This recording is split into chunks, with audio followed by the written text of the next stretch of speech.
Hi, my name is Morgan Veldhuizen. I'm a recent Point Park graduate with a degree in dance, and I'm applying for this round of the Pearl Diving residency. So, it has been said that my work brings levity to the absurdity of life. Words that my friends and colleagues have used to describe my work would be dynamic, animated, theatrical, athletic, grotesque, and specific. Much like satire, my work takes serious subject matter and finds material that the audience can find amusement in. By using stasis as a means to communicate, just like movement, the audience is able to take time to figure out what it is that they like about the work. I have immense, irrevocable respect for where dance started and is going, but I really believe that I have something to add. For one, I see myself as a person who's going to bring more stasis. I really feel strongly that right now dance has too much movement in it, which sounds redundant because it's dance, so there should be movement. However, I'm finding that it's too much to throw at the audience all at once. Sometimes I feel like they just leave scratching their heads a little too hard, and I want to give them that time to not only absorb the work, but, digest it, have time to understand what it is they're looking at. I think stasis is that thing. In addition to stasis, I believe that another aspect of performance that can be expanded to include the audience is variety of emotion. Many dance shows do involve a certain level of emotion portrayal, however, it is generally one emotion being portrayed throughout the duration of the piece. Choreographers Pina Bausch and Maxine Doyle play with a considerable amount of emotion and put their audience in a position where the story they're telling is believable. I wish to push the boundaries even further, so that instead of seeing an ensemble of dancers performing, an audience merely sees a group of people who wish to share their particular experiences. We've come a long way, but performance art is still lacking one very essential thing, and that's representation. More and more, the media is making an effort to represent social groups that have not always had the attention they rightly deserve. By highlighting dancers, casting actors, and creating characters of color, this generation has made it clear that representation in media is important to us. Misty Copeland, John Boyega, and Gratuity Tucci from Home have made it clear and easier for kids in our society growing up to look on the television and see somebody that reflects them.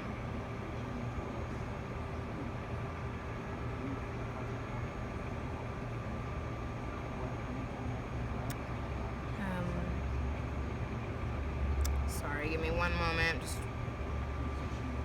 organizing my thoughts. I would like to create pieces that incorporate people of every social group in terms of skin, color, age, sexual orientation, and gender identity. The piece I wish to work on right now is a series of short dance films that are about regular life struggles that highlight people who identify on different sides of the spectrum of gender. I would like to work with artists who are dancers first, but can also act, and from there transform them into different versions of themselves, male, female, genderqueer, etc. I'm calling this project Joyous, as it is a continuation of a project, Joyous too, as it is a continuation of a project I worked on in college called Joyous. Joyous was similar to the project in its roots, although it did not incorporate multimedia. Clips from this project will be attached in the video portion. Joyous in Spanish means jewels. The term refers to those in ancient Chumash culture who were two spirits, or natives that embrace both feminine and masculine spiritual qualities. For this project, I would like to use 6 performers, 1 videographer, and 1 makeup artist. There is no better time to start a series of work like this. This specific generation is so passionate about inclusion, equality, and social justice. Never before has there been this much representation in media, and we have to keep adding to this wave in order to truly make an impact on the world. The project I'm visualizing is a series of 3 10 to 15 minute dance videos that will be projected onto a large screen, interrupted by live performances put on by the same dancers or actors that are shown in the videos. The live performances will take themes, motifs, and phrases from the dance videos and illuminate the essence of them by highlighting the emotional aspects of the piece. I'm finding more and more that there is nothing wrong with the obvious. There is realism and there is abstract. Both are useful in their own right, but it is the balance of the two that allow for crisp pristine communication.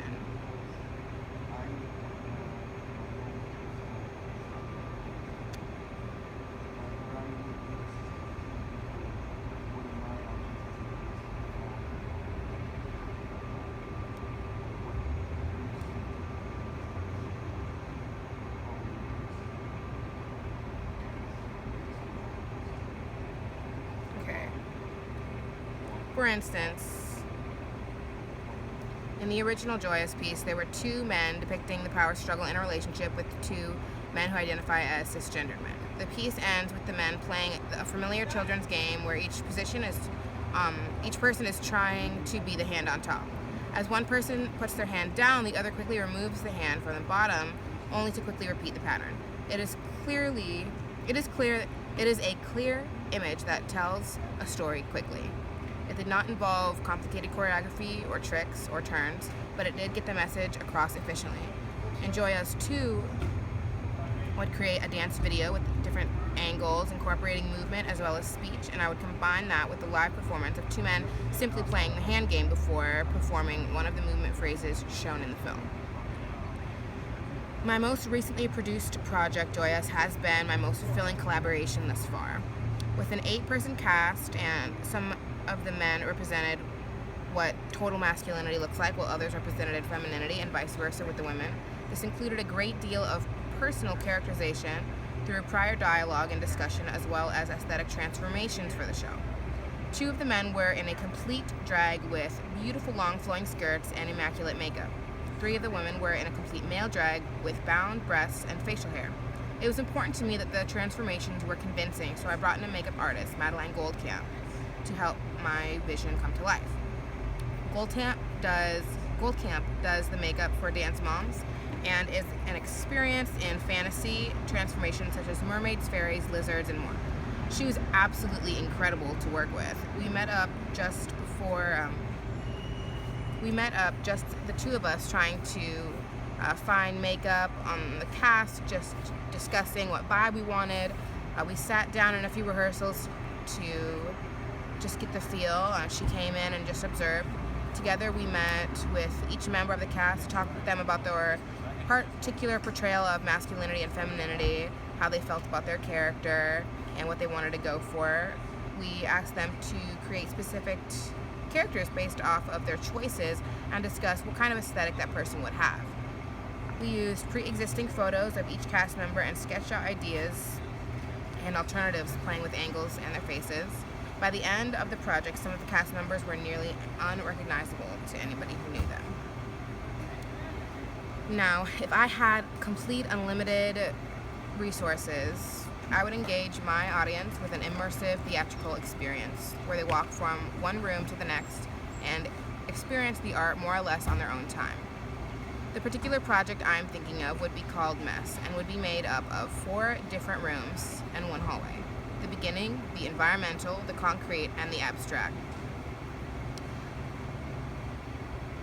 The beginning, which is the environmental, the concrete, the abstract, and finally the journey. The beginning would be a small gathering room where patrons would remove their shoes and become acquainted with their surroundings. I would lie down grass to create an overall mood of calmness and serenity, somewhere safe. I would also have various venues for them to read poetry and literature, as well as have time for wine, water, and snacks. After spending about 15 minutes in the gathering room, they would enter the mess. The environmental portion of the mess would be a true thunderstorm, making a mess out of a clean area, an unexpected natural disaster that represents the unpredictable nature of our lives. Music and performance art would be incorporated lightly, but the actual performance would take place in the next 2 rooms, the concrete and the abstract. The concrete room would be set up to appear as a regular living room where there is a dining party taking place. The guests would arrive and sit down to their dinner party as the performance starts, and then they view the piece from their place at the table. Next would be the abstract, a room where there is no order, no rhyme or reason, just mess. Several vignettes having to do with mental breakdowns that the audience can visit and spend as much time as they like. Finally, the journey would be a long hallway with physical and emotional obstacles the audience has to pass through before they can make it to the end. The hallway would be filled with mud and sand at the beginning and would slowly fade to the clean-cut grass they first experienced in the room they started in. All in all, the mess represents anxiety attacks, mental breakdowns, and overall stress. The various steps one goes through when experiencing panic, and the eventual growth one goes through after experiencing such a dramatic encounter. Thank you very much for reviewing my questions. I hope that this finds you well, and I hope to be hearing from you soon. Thank you so much for the opportunity.